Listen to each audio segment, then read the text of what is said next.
everybody. Welcome back. It's Paula with Paula's Imperfect Plans, and today it is Transfer Tuesday. So we are going to look at all of the money moves that we've been able to make in the last week. It's actually been the last 2 weeks since last week was not a pay week and there was nothing substantial to transfer. So, so here we are. And let's look at our transfer sources. So with our paycheck, we got paid on Friday, and the amount that we were able to put toward our goals after everything else was taken care of was $237.04. We had a very small amount of rollover from the previous paycheck, which is $8.85. So far, we have 83 cents in roundups. You'll see why I just did that separately. And then we deposited $233 in completed debt challenges. So we are working with $479.72 that we've been able to utilize towards our financial goals in the last week. So let's hop over to our goals spreadsheet. This spreadsheet is from Debt Free Jessie. And as we hop in here to look at our goals, we can start with what's at the top.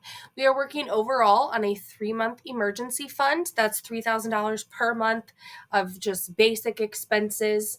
And starting with that, so we have completed month 1. We are actively funding month 2.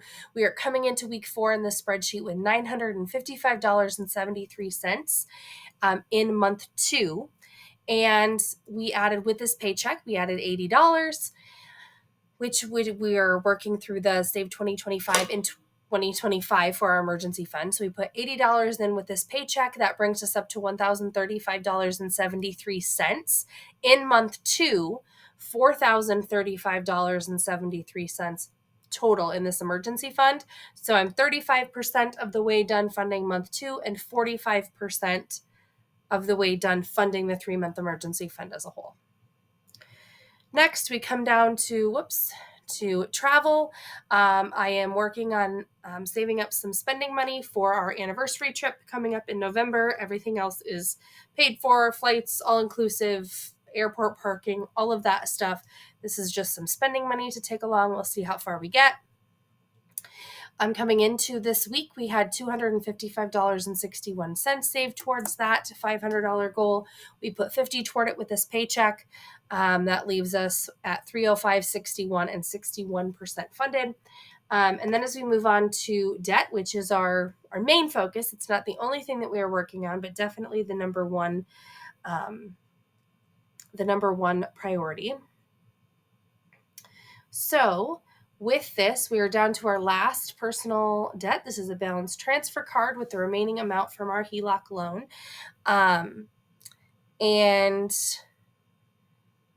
coming into this week, we had $4,505.52 left on that loan, or on that balance transfer card. So we put the $885 in rollover toward that. Then we put $107.04 from our paycheck toward it. Then we put the $233 from the debt binder and the 83 cents in roundups that were in the account at that time, for a total of $349.72 for the week toward our debt, which puts it at $4,155.80, which makes it 43% paid off. And the HELOC loan as a total is down to 88% paid off. And I might get rid of that. I don't know. I was keeping them together. I really wanted to see kind of the joint progress because it was one final loan that we split up into 2. But anyway, so this particular balance transfer card is 43% paid off. That final loan as a whole is 88% paid off. So that is what we were able to do with our transfers and with our towards our financial goals this past week. I would love to hear down below what you've been working on this week, whether it's savings or paying things off, funding things, whatever that looks like. I'd love to hear about it down below. Please give this video a thumbs up on your way out if you enjoyed it, and hit subscribe to stick around and come back for the next one. See you next time. Bye.